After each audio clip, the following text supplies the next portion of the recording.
CCJ's 1044 is brought to you by Chevron Dello Heavy Duty Diesel Engine Oil.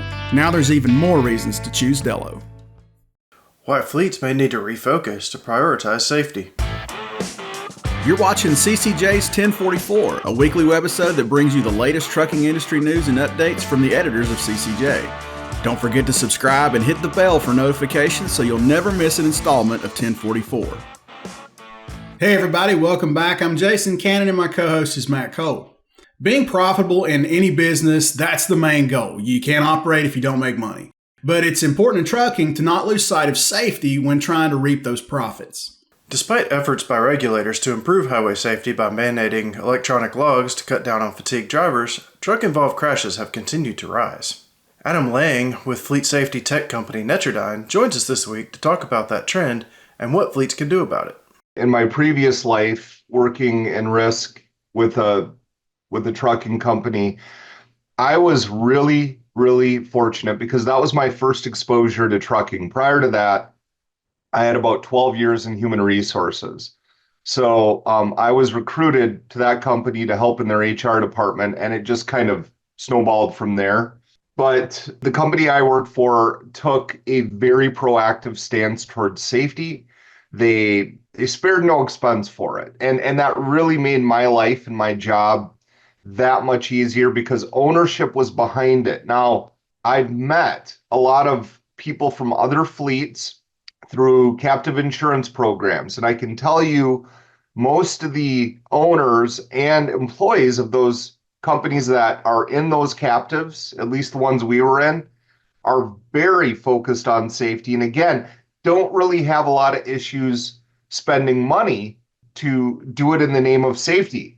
However, like networking with people through industry associations, state associations, you run into people and you hear stories. And the good thing is that the best step that any company can take to improve safety is to join and become involved in an industry association. I mean, I can't tell you, ATRI actually put a study out last year, I believe, about how industry association correlates to safety, crash rate, CSA scores, all that data. And I really believe that has to be true because you meet people that are doing things or have questions and don't know if they're doing something wrong. But then you hear stories about how there's some of those companies that kind of come out of desperation and they talk about, maybe the leadership or the ownership of that particular company might not have the money or want to expend the resources in the name of safety. And I always kind of say the same general thing about that every expense and every dollar that you spend towards safety tends to get an ROI of some type. And you might not always notate when that ROI occurs because there's no accounting for the accident or the injury that does not happen, but it's there. And most businesses know doing things the right way is not only better ethically to do, but it's better for the bottom line over time. ELDs have been a hot button issue in trucking since the mandate was first discussed about a decade ago. But Adam says it shouldn't be the ELDs that people are upset about, but the hours of service themselves. I was fortunate, again, to work for a company. The day I walked in the door, that was 2012, and I walked into HR. I didn't walk into safety right away. That took about a year and a couple months before I absorbed the safety department, as it were. But we had AOBRDs. We had electronic logs that were not connected to the ECM, but were very, they were as accurate as the driver would make them. But here's the thing about those AOBRDs, and I miss them. I love them because they very rarely malfunction because they weren't connected to as many things. You'd either have to reboot them, you'd lose satellite signal, but I understand why they do need to be hooked to the ECM because you can fudge with them, right? And that was the whole point, to make sure that not only are you saying you're following the hours of service, but that you can prove you're following the hours of service. It's kind of like your taxes, right? You can say that you're paying your taxes, but the IRS is going to know for sure if you're paying your taxes or not. So let's just do it. Now here's the camp that I found myself in. So when we implemented ELDs, we all thought in the safety department, hey, this isn't going to be too bad because the drivers are going to be used to this. We've been running AOBRDs for years and years, and we released ELDs a year before the mandated date to get prepped, to see what pitfalls there were, all that good stuff, to kind of learn and teach ourselves. The drivers adapted to them very quickly because, again, they were familiar with the AOBRDs, but there were some nuances that were a little more difficult to accomplish. Just for example, like when drivers had to edit logs, there was a bigger process with that. It was a little more serious. And back office folks couldn't just edit logs. You had to suggest an edit, and then the driver had to accept that edit or not accept that edit. So there was a lot more conversations about hours of service. Now, what I would say is that for any detractors of ELD, and I can understand why they wouldn't like them when they kind of hold you to a standard, but I don't think your fight is with the ELD. I think your fight is with the hours of service. And on that point, I agree. Adam says there are a couple of things the Federal Motor Carrier Safety Administration has done since the ELD mandate that have helped carriers and drivers significantly. He explains what those are after word from 1044 sponsor, Chevron Lubricants. We serve customers from Birmingham, Alabama to the Gulf Coast, so our people and our trucks are booked solid all day. There is no slack in our schedules. These trucks can't break down. I choose an engine oil that takes care of the number one issue with our engines, emissions, so we don't have to worry about DPF clogging. I choose the engine oil that keeps our trucks hauling. I choose Delos 600 ADF.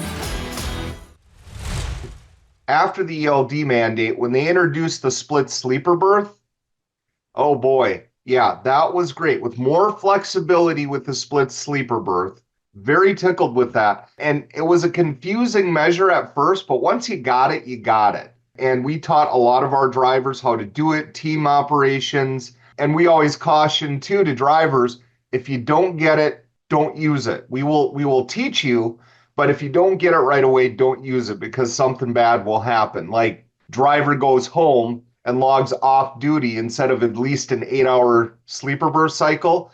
That 2-hour break he had before did not technically stop his 14-hour clock, and now he's over his 14. It can be a big mess if you don't do all the steps correctly. So split sleeper berth flexibility was really nice, where they'd let you do a 7 and 3, 7 and 3, 8 and 2 to stop your 14-hour clock. The other thing that they did was they released more guidance on personal conveyance, which is already a gray, murky area because there's no statutory language about it. They have guidance, so you have to follow guidance. And I will tell you this, during our time, I would say maybe it was at year 2 or 3 of the ELD mandate, we decided to change our personal conveyance policy to one where the driver had to call in 24/7, didn't matter, we had round-the-clock support, and they had to request PC, and the person on the other end of the phone, the administrator, was responsible for reviewing the guidance, reviewing our policy, and ensuring that the PC was being used for a legitimate reason. And that was because prior to that, we just did it on good faith with our drivers, and many of them falsified their record of duty status.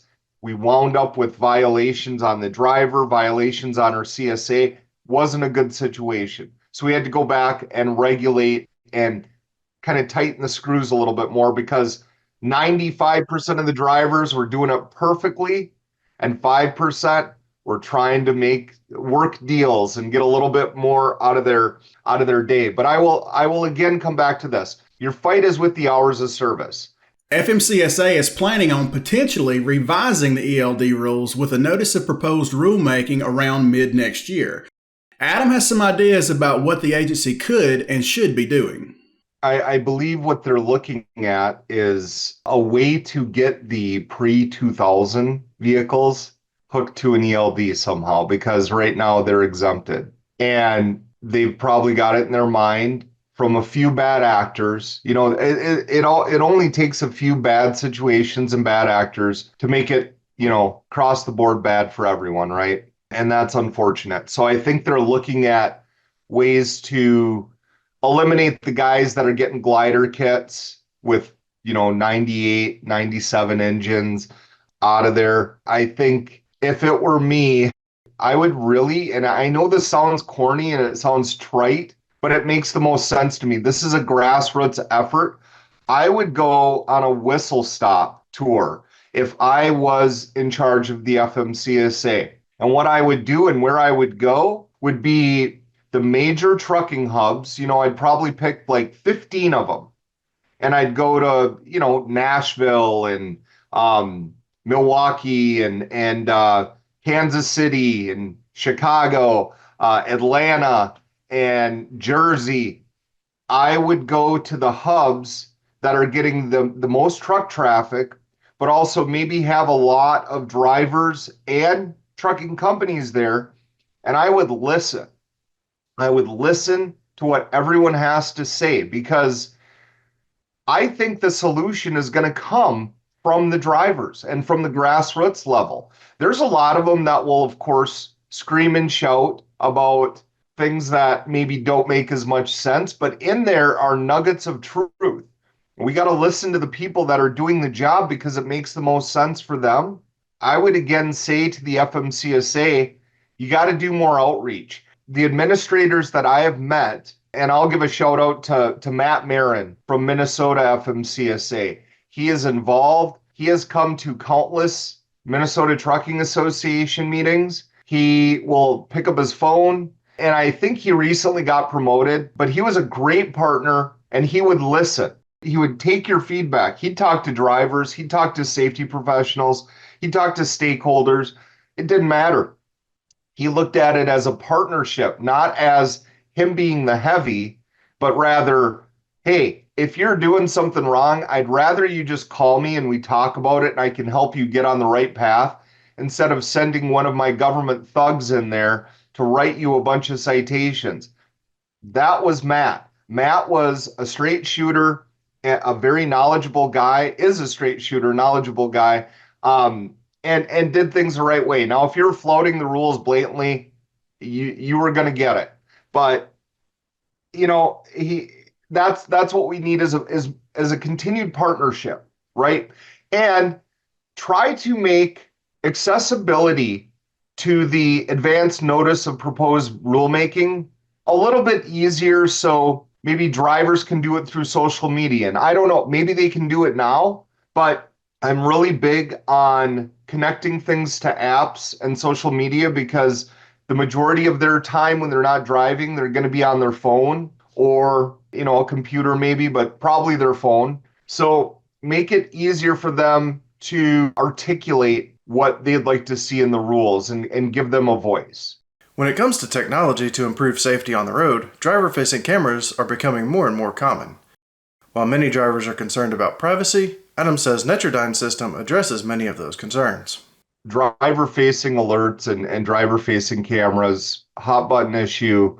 You've got a lot of people that bring up privacy, and we squash it right away with the enhanced privacy mode that we can run, or our typical privacy mode, which is when the truck is idle for 3 minutes or more, not moving, or the engine is turned off for more than 3 minutes, the driver-facing camera goes off, and it won't turn back on until the truck moves. So the driver has their privacy, whether they're in a sleeper berth or they're in a day cab. It doesn't matter. It's going to function the same way. Now, driver facing is hot button, and I've heard a lot of experienced drivers say, I don't need Big Brother looking over my shoulder. I just don't need that. And I will understandably empathize with them, but I also ask them this. I say, is it true? And notice how I'm using legal language because I've sat in enough depositions to fire that off. God help me. So I'll say, well, is it true you're done improving? Like, you can't improve anymore. You're perfect. No, nobody's perfect, right? And the driver will admit that too, even if they're a super trucker. And I'll say, okay, so if you're not perfect, how do you know what you're doing right and how do you know what you're doing wrong? Well, machine's not going to tell me. And I say, you're right, because machines and the machines that we use are about 99% accurate. So there could be a 1% margin of error. So we will put mechanisms in place so you can contest any of the alerts that your company sends you to coach you on, whether it's in person, remotely, or the system generates coaching session, because we have what we like to refer to as virtual coaching or self-coaching, which is frictionless. It goes to the driver acknowledges the alerts and attempts to improve, and nobody talks about it because the driver saw their alerts, the administrator can see the driver logged into their app, saw the alerts, perfect, and self-coached. You also have in-cab coaching where the device will make noises or talk to you and say, hey, you're going a little too fast. Maintain a safe distance. You ran a stop sign. It will give like a backward looking alert too, just letting the driver know, hey, you went through a stop sign. So I feel like with driver facing, your company is positioning itself better if a catastrophic collision occurs, because you can say, well, our driver was doing everything right. His eyes were moving, his hands were on the wheel, and he was going down the road. So I mean, that is a huge nugget that you can give over to a plaintiff's attorney whenever there's any collision. Now, if the driver was doing something wrong, it can be bad. And the best thing to do is to own up to it and make it right as best as you can if the driver is doing something wrong.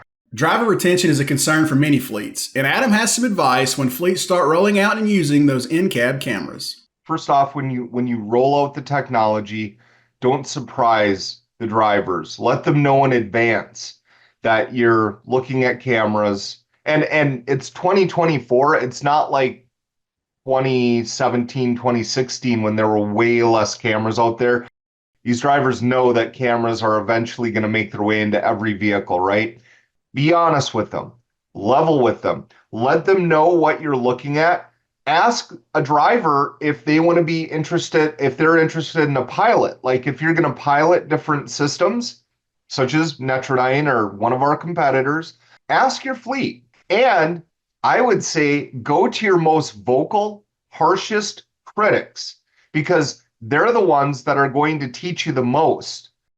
It used to be frustrating for some of my team members because they'd say, you know, these guys are outspoken and they're always in here every week. And I'm like, those are the folks we need to talk to. The people that don't say anything, they're not giving you their opinion. So we don't know where they stand. The drivers that do give you their opinion, work with them and win them over. Get them on the camera system if you can.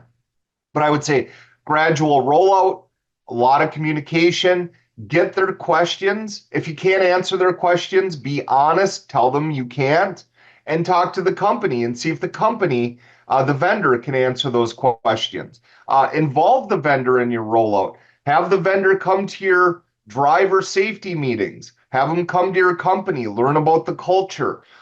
It's a very important process. And like Netradyne, we're willing to do that. We're willing to come on site, talk with your drivers. Our field engineers will work with your shop, your installers. We're ready to put cameras in there for everyone's safety. So involve the drivers, be gradual with it. Let's gather some data first for a little bit of time, and then let the fleet know how they're doing. Hey, we've got a lot of distracted driving or a lot of speeding, and this is what we're going to work on once we start coaching. And once you kind of run down the clock on when you say, you're not going to actively coach the drivers, flip the switch, turn on the in-cab alerts, let the in-cab alerts coach the drivers, watch your scores, and make sure that they're rising, they're going in the right direction. And then after that, turn on virtual coaching. Let the system send them alerts that you choose, and let them kind of go through that, see if scores improve further, and then start doing managed coaching. Those are the coaching sessions where you're pulling the driver in, or you're having a conversation remotely while they're stopped and not driving. And you talk about the alerts, you talk about what type of things you've seen, and never, ever, ever forget the positive that they're doing, because our system allows you to see the driver stars, which are positive alerts, several different kinds. And even if a driver doesn't trigger any driver stars in a driving day, it still calculates their green zone minutes, or green minutes, which means all the minutes they drove where they weren't having an alert and they weren't doing anything bad or risky. So you can always say, yeah, you had several alerts, but 55% of your day, you're in the green minute category, which is good. So we just have to work on 45%. That's easy. We can do that. Keep it positive. That's it for this week's 1044. You can read more on ccjdigital.com. While you're there, sign up for our newsletter and stay up to date on the latest in trucking industry news and trends. If you have any questions or feedback, please let us know in the comments below. Don't forget to subscribe and hit the bell for notifications so you can catch us again next week.